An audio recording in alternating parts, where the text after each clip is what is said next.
Salut, moi c'est Kirikou, je suis né en 73, j'ai bientôt 32 ans, enfin presque, et je fais du vélo depuis 1 an et demi. Pour fêter dignement les followers qui ont doublé, je suis passé de 3 à 6 en une journée, et j'ai décidé de fêter ça avec un 3000 mètres de dénivelé positif. Je me suis inspiré d'une course gravel qui a lieu dans le coin de 110 km. Je l'ai légèrement modifié pour l'adapter à mes capacités, j'ai enlevé 2-3 zones un peu trop VTT, et je me suis mis en route.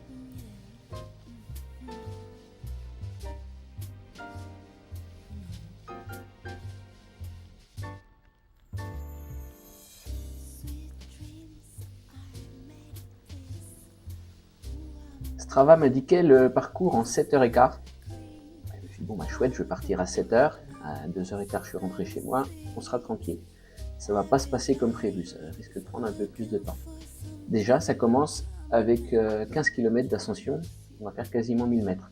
Ici, on arrive par exemple sur la zone la plus pentue, on va passer entre 20 et 25%. Donc c'est bétonné, donc c'est pas par hasard, en fait, les graviers étaient même plus dans la pente. On va se rendre compte même que même mon ombre va aller plus vite que moi. C'est une zone que je connais bien, donc j'ai décidé de la faire assez calmement, puisque 1000 mètres sur les 15 premiers kilomètres, c'est pas facile et je voulais absolument pas m'épuiser. Donc là, j'y vais mollo, j'ai décidé de jamais dépasser jamais trop monter en cardio pour pouvoir tenir la distance. 110 km, c'est une distance que j'ai fait rarement. 3000 mètres, je l'ai jamais fait. Mon plus gros dénivelé, c'était 1006. Et encore, j'étais arrivé bien rincé. Donc là, c'est la partie la plus pentue de la journée.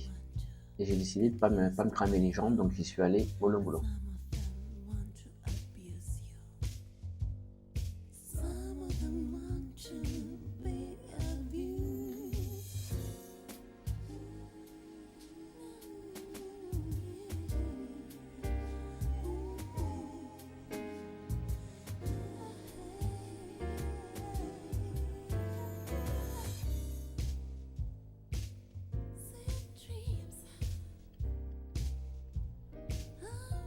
Après ces 25%, on va rapidement arriver sur la bascule pour redescendre sur le village Torre Macanes.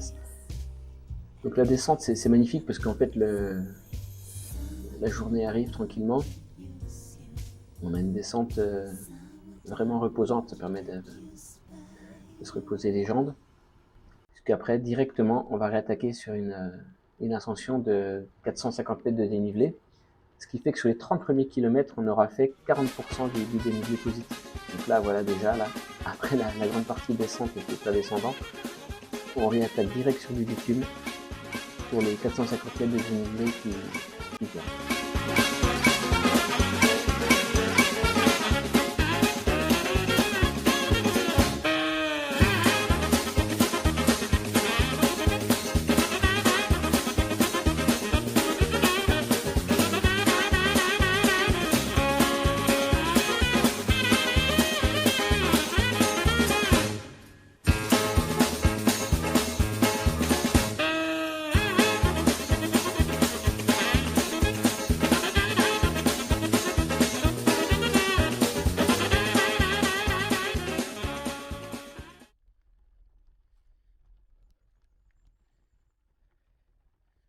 Il y a un petit passage gravel en fait qui est vraiment très agréable dans les sous-bois et c'est complètement balisé par des galets sur les côtés. C'est vraiment un endroit magnifique et qui est très roulant, très facile à faire. Words like violence break the silence, coming crashing into my little world. Painful to me, breaks right through me. Can't you understand? Oh, my little girl, all I ever wanted, all I ever needed is here in my arms. Words are very unnecessary, they can only do harm.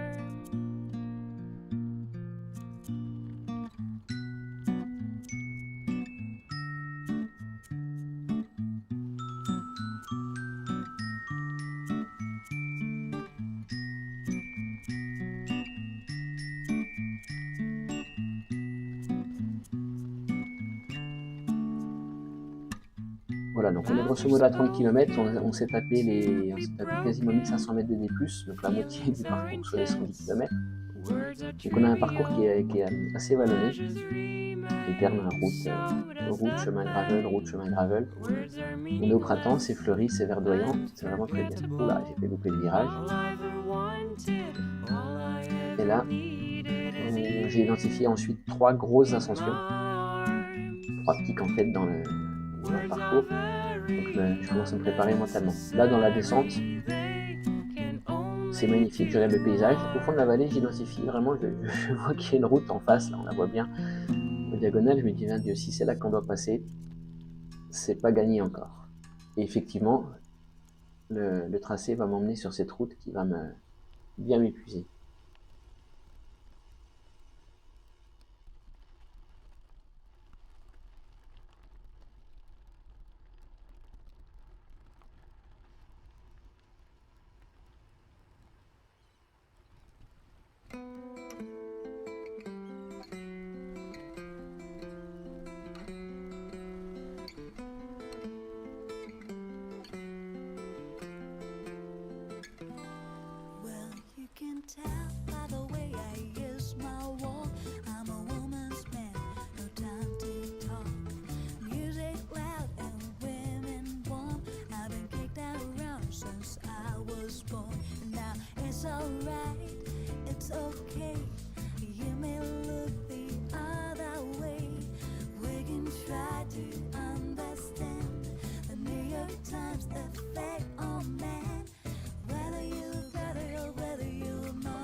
Là, à peu près au kilomètre 38, le village El Colera.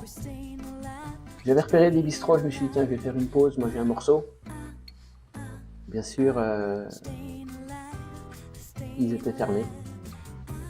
Donc j'ai passé mon chemin, j'ai bouffé mes barres de céréales. Mais une pause aurait vraiment été bienvenue. On va attaquer la première grosse ascension dans quelques kilomètres.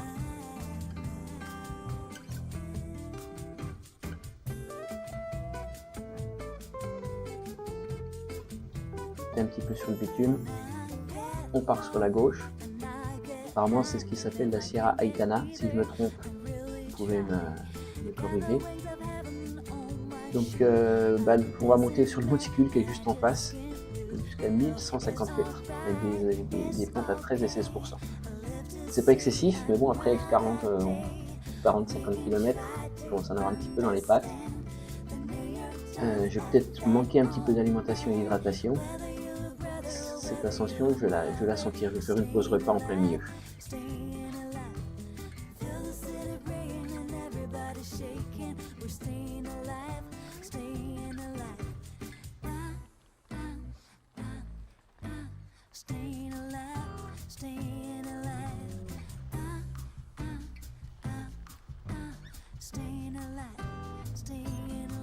Là, je me dis, ouf, la montée bitumée, c'est celle à 17-18%. Je me dis que tout va bien se passer. En fait, là au-dessus, d'ailleurs, la bascule, mais pas du tout.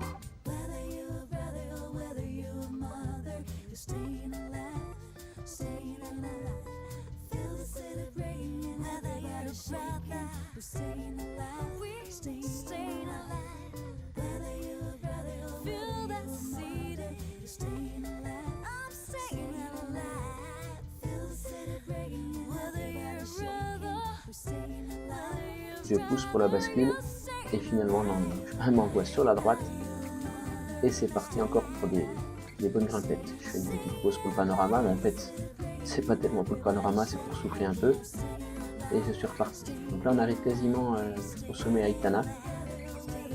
Le sommet il est sur la droite, il y a un observatoire et tout. Notre parcours nous emmène à gauche avec une grande descente, vraiment très, très roulante, en bitume, qui va nous emmener au prochain village, qui est Confride.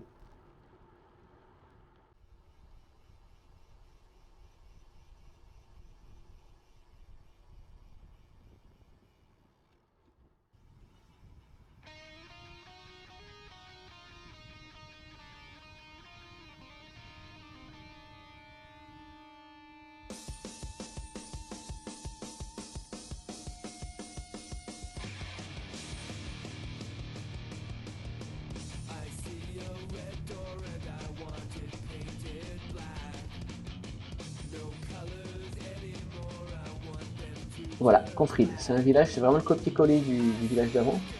On est au kilomètre 50. Pareil, pas de bistrot, rien. Pas une âme qui vive. Heureusement, j'avais repéré sur la sortie du village à droite, il y a une aire de pique-nique avec une source pour remplir les bidons. J'avais 3 bidons sur moi. Normalement, ça aurait dû suffire. J'en ai déjà vidé un entier, un et demi. Et je remplis tout, comme ça je suis tranquille. Et en me disant, bon, c'est par sécurité, mais finalement, je vais arriver à la fin du parcours. Je serai quasiment tout. Voilà, donc là, on arrive sur le point de ravito. C'est un endroit qui est vraiment très bien, c'est ombragé, il y a une petite source. Voilà. Après la pause boisson, nous voilà repartis pour la dernière ascension. On va monter à 1000 mètres d'altitude. Alors c'est très joli. Ça monte pas des masses. Et je crois que c'est 15%, 15 et 18%, ouais, 15 et 18% les ascensions. Mais elles vont vraiment faire du mal.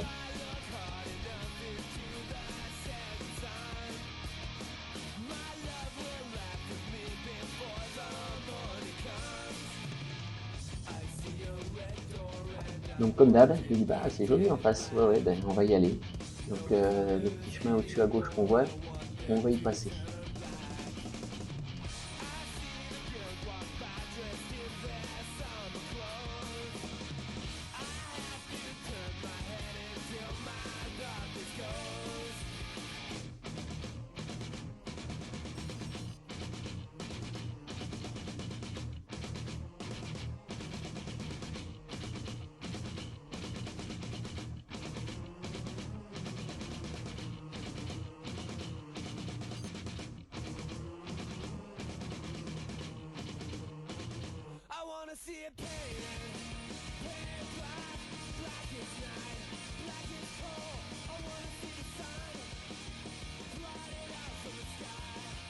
Donc là on est dans le dur, hein, on attaque un côté de la montagne. C'est une petite ascension en lacet. Visiblement il y a des traces qui coupent, hein, qui permettent de couper les lacets si on est en VTT. Le kilomètre, je sais pas, soit 55, 60. J'ai la forme, j'ai l'endurance, mais j'ai pas de puissance qui sorte des jambes, ce qui fait que je monte la côte au ralenti. À la fin de la route, il arrive un chemin, on continue à monter. Alors c'est magnifique, hein, il y a des arbres fruitiers, il y a des amandiers, des cerisiers, des fleurs et tout. Et là on arrive enfin à la bascule. Donc on va sur la bascule, avec un petit parcours pour arriver au... Voilà, on entend je souffle comme une bête.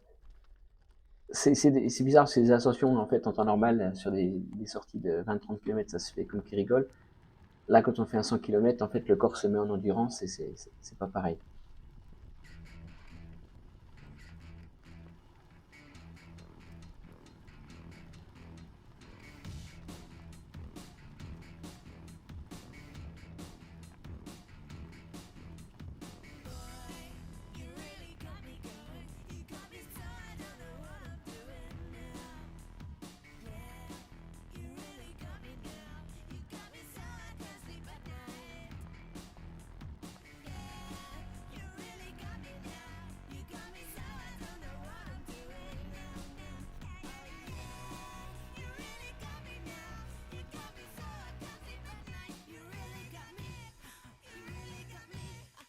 Donc on arrive à un premier passage qui est magnifique, un passage entre deux roches. C'est une variante en fait par rapport au tracé initial. Et j'avais trouvé ça sur Strava en fait. J'aurais mieux fait de m'abstenir parce qu'en fait après il y a un signal track en fait, qui est un petit peu tordu. Voilà, là c'est donc ça commence bien, puis c'est de plus en plus étroit, puis je vais finir à pied. Et ça descend un petit peu trop et j'ai pas envie de me retrouver sur le dos, loin de chez moi et devoir appeler les secours.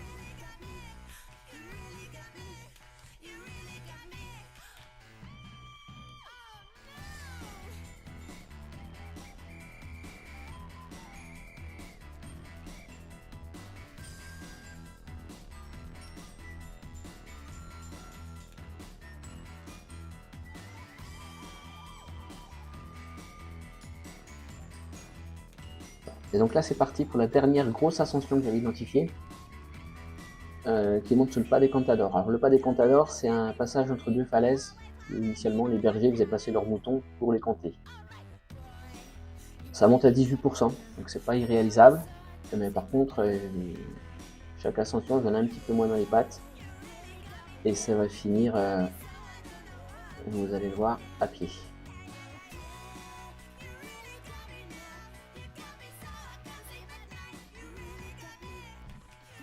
Voilà, c'est parti, on finit à pied. Je veux pas les Contadors, par contre c'est magnifique. À partir de là, c'est intéressant parce que c'est une bascule et on va redescendre sur des endroits que je connais mieux. Donc là, il y a une grande descente qui permet de se reposer, enfin c'est ce que je pensais. Avec la fatigue, en fait, je suis un petit peu sur le stress, ce qui fait que je ne vais pas la descendre de manière très fluide. Je vais être sur les freins tout le long. La descente dure assez longtemps, hein, parce qu'on est à 1000 mètres d'altitude.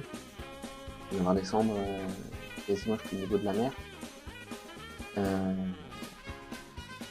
Je vais être un petit peu tendu. À la fin de la descente, je vais avoir finalement des raideurs dans le dos et dans les poignets à force d'être sur les freins. C'est dommage parce que ça peut se faire un peu plus vite. J'ai regardé sur Strava, j'ai dû être sur les gens qui sont passés du mois, j'ai dû être dans les 10% des plus lents.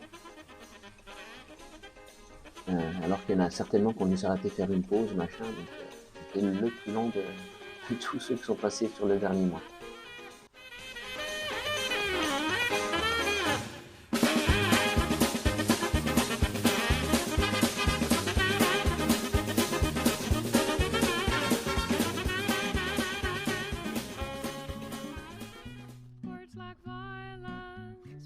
Donc là je suis content, après toute la descente, 2-3 petits passages vallonnés, on arrive enfin à Orchetta. Orchetta c'est pas mal parce qu'on est pas loin de Benidorm, pas loin de Inestra, donc vraiment si en cas de pépin on peut rapidement retourner sur des endroits civilisés. C'est les premières personnes que je vois quasiment depuis ce matin. Pas vu un seul vélo, rien du tout. Il me reste une trentaine de kilomètres, donc ça va, là, il y a juste à se mettre en mode patience et tout ira bien.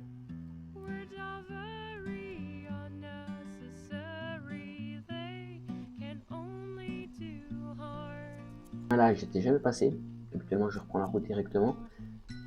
C'est l'avantage des tracés qu'on chope sur différentes plateformes. On va passer dans les champs de citronniers. Il y a des odeurs de citron, c'est magnifique.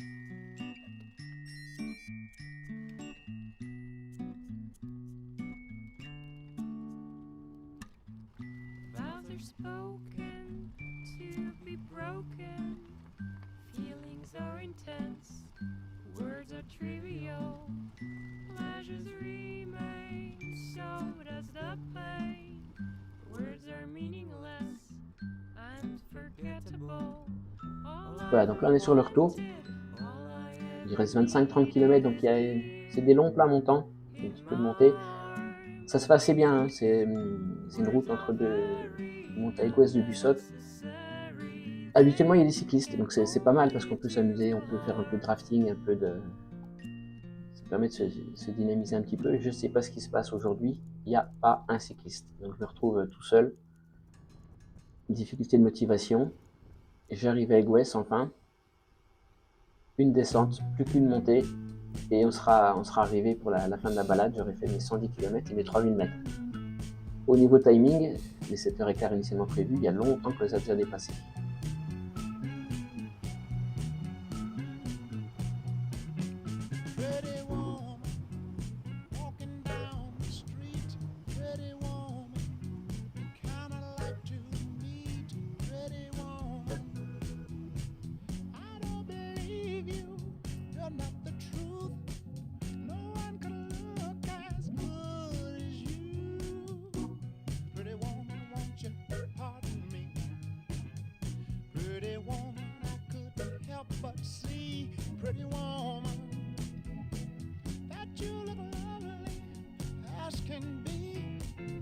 Une dernière grosse côte, j'aperçois 2 virages en bas là, non on le voit pas, un coureur pro d'équipe Astana. Je me dis bon ben je vais attendre un petit peu puis je vais le filmer pendant qu'il double, parce qu'il va sûrement me doubler.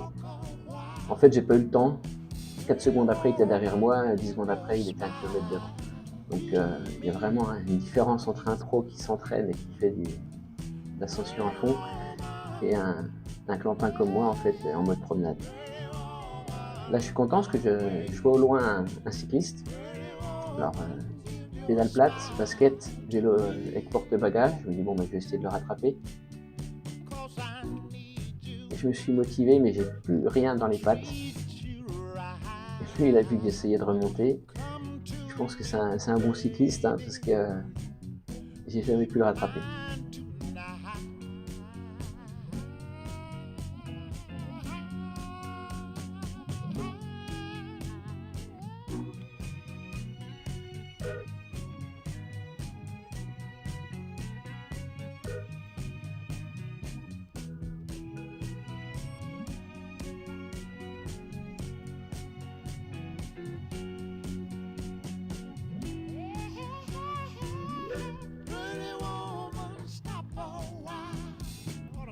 Voilà, dernier petit coup de gravel.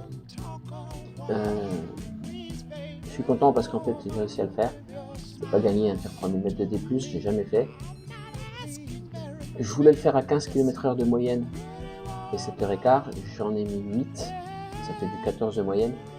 C'est franchement pas si mal, parce que sachant que ça aurait pu se solder par un échec. Donc le parking est au bout là, on y arrive. J'aurais pu être plus rapide, j'ai pas voulu forcer pour me blesser ou pour finaliser la suite de mon entraînement. Donc le lendemain, tout allait bien, donc c'est parfait.